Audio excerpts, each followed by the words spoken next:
Jesús estaba solo, en el desierto, con hambre, con sed, y a punto de enfrentar al mal en su forma más sutil y traicionera. Pero lo que casi nadie percibe es que el ser que se acercó a Jesús no fue solo Satanás en el sentido genérico. Había algo más oscuro, una identidad oculta, escondida entre líneas de las Escrituras. Un antiguo enemigo, que conocía bien cada debilidad humana. ¿Quién era aquel que se atrevió a atentar al Hijo del Dios vivo? ¿Y por qué eligió exactamente ese momento? ¿Qué quería realmente conquistar? En este video descubrirás el nombre, el propósito y el misterio espiritual detrás del ser que tentó a Jesús, y por qué su estrategia fue mucho más sofisticada de lo que pensamos. Y más aún, entenderás cómo esta batalla antigua revela los patrones de las tentaciones que tú también enfrentas cada día. Por lo tanto, si quieres vencer en tu propio desierto, escribe en los comentarios ahora: yo venzo las tentaciones del enemigo. Para entender quién era ese demonio y por qué se atrevió a tentar a Jesús, necesitamos volver en el tiempo, hasta el momento en que el cielo se abrió sobre el Jordán. Jesús acababa de ser bautizado. El agua aún corría por sus vestiduras cuando el Padre declaró en voz audible: Este es mi Hijo amado, en quien tengo complacencia. Pero justo después del momento más glorioso, vino el más peligroso. Mateo 4:1 nos advierte: entonces Jesús fue llevado por el Espíritu al desierto para ser tentado por el diablo. Fíjate, no fue el diablo quien lo llevó allí, fue el Espíritu Santo. No fue una trampa del mal, sino un llamado celestial. El mismo Espíritu que descendió como paloma, ahora lo impulsa al enfrentamiento. Marcos es aún más intenso. Él escribe que el Espíritu lo impelió, en griego, ekballo, que significa lanzar con fuerza, como quien arroja a alguien a la línea de frente. Había urgencia espiritual. El enfrentamiento era inevitable. ¿Pero por qué haría eso Dios? Porque Jesús, antes de hablar a cualquier multitud, necesitaba vencer al enemigo en territorio enemigo. Era una batalla de autoridad, de identidad y de misión. Israel fracasó en el desierto. Adán fracasó en el jardín. Pero Jesús entró, y no para huir, entró para vencer. El desierto expone lo que está escondido. No hay distracciones, no hay máscaras, solo tú y Dios, o tú y el enemigo. Y fue precisamente allí donde el tentador se acercó. Pero ¿quién era aquel que se atrevió a tentar al Hijo del Dios vivo? Los evangelios no dejan espacio para dudas. Mateo lo llama diablo, el calumniador, el acusador. Marcos usa el nombre Satanás, el adversario. Lucas refuerza: era el propio tentador, no un espíritu menor, no un demonio cualquiera. Era el príncipe de las tinieblas en persona. Ese ser no apareció por casualidad. Esperó el momento ideal, cuando el cuerpo de Jesús estaba debilitado, cuando el hambre ya se convertía en dolor. El enemigo siempre actúa así. Ataca cuando estamos más vulnerables. Pero lo que muchos olvidan es que ese ser no es solo una fuerza del mal, no es simbólico, es real. Las Escrituras revelan fragmentos de su origen y de su ambición destructiva.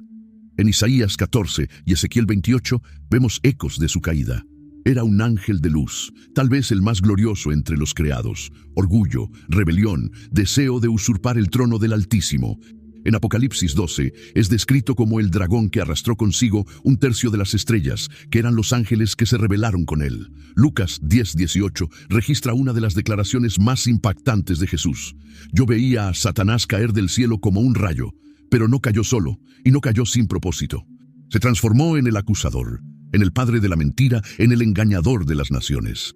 Jesús lo llamó homicida desde el principio. Pedro lo comparó con un león que ruge, buscando a quien devorar. Pablo lo llama el Dios de este siglo, que ciega el entendimiento de los incrédulos. Ese es el mismo ser que ahora estaba frente a Cristo, inteligente, seductor, malicioso, con siglos de experiencia en engañar, distorsionar y destruir. El mismo que engañó a Eva, sedujo a reyes y tentó a profetas. Ahora estaba ante el propio Mesías. Y más aún, él sabía exactamente quién era Jesús. Vio la gloria de Dios, reconocía la autoridad de Cristo, pero aún así lo intentó, porque su naturaleza es resistir a la luz hasta el final. Quería que el Hijo obedeciera a su sugerencia, que Jesús se alejara, aunque fuera 1 centímetro, de la voluntad del Padre. Era todo lo que necesitaba. Satanás no busca solo corromper, quiere tomar el lugar de Dios en tu adoración. Siempre ha sido así, desde el Edén, desde Babel, desde los altares de los reyes de Israel, y hasta hoy prefiere venir disfrazado de luz, de lógica, de necesidad. No aparece como un monstruo, aparece como solución. ¿Y tú? ¿Ya percibiste cuando se acerca a ti? ¿O será que ya entró y ni siquiera lo notaste? Pero eso aún no es todo. En el desierto se acercó con un plan. 3 ataques, 3 trampas, 3 invitaciones a la desobediencia. Pero no empezaría con algo obvio, empezaría con algo legítimo, algo que a los ojos humanos hasta parecía razonable. La primera tentación estaba a punto de ser lanzada y tenía sabor a pan. El enemigo sabía dónde atacar primero.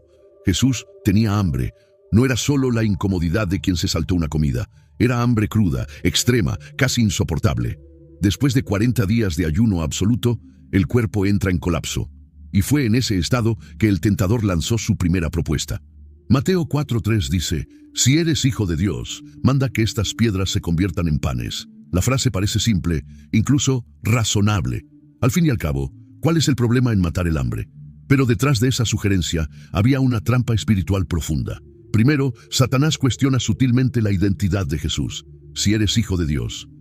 Él sabía quién era Jesús, pero quería inducirlo a probar algo que ya había sido confirmado por el Padre. Segundo, la propuesta era usar el poder divino para beneficio propio, fuera de la voluntad de Dios. Jesús tenía poder para transformar piedras en pan. Más tarde, multiplicaría panes para miles. Pero en ese momento, el Espíritu lo había conducido al ayuno. Romper ese ayuno por voluntad propia sería tomar el control, salir de la dependencia, ceder al llamado de la carne. Así, la respuesta fue firme, directa y bíblica. Escrito está, no solo de pan vivirá el hombre, sino de toda palabra que sale de la boca de Dios. Jesús estaba diciendo, la voluntad del Padre es más importante que el dolor del hambre. Pero el enemigo no se rindió. Si no podía derribar a Jesús por el estómago, lo intentaría por el orgullo. No una tentación terrenal, sino una trampa camuflada con versículos de la misma Biblia. Mateo 4, 5 y 6 registra, entonces el diablo lo llevó a la ciudad santa, lo puso sobre el pináculo del templo y le dijo, si eres hijo de Dios, lánzate abajo, porque escrito está, a sus ángeles mandará acerca de ti y te sostendrán en sus manos. Ahora el juego se volvió más sofisticado. Satanás cita el Salmo 91, correctamente, pero fuera de contexto. Quería que Jesús provocara un milagro para probarle al mundo su identidad. Un salto espectacular desde el templo, sostenido por ángeles ante toda la ciudad, sería el espectáculo perfecto. El Mesías siendo reconocido por la fuerza del show. Pero Jesús no vino para impresionar, Él vino para salvar.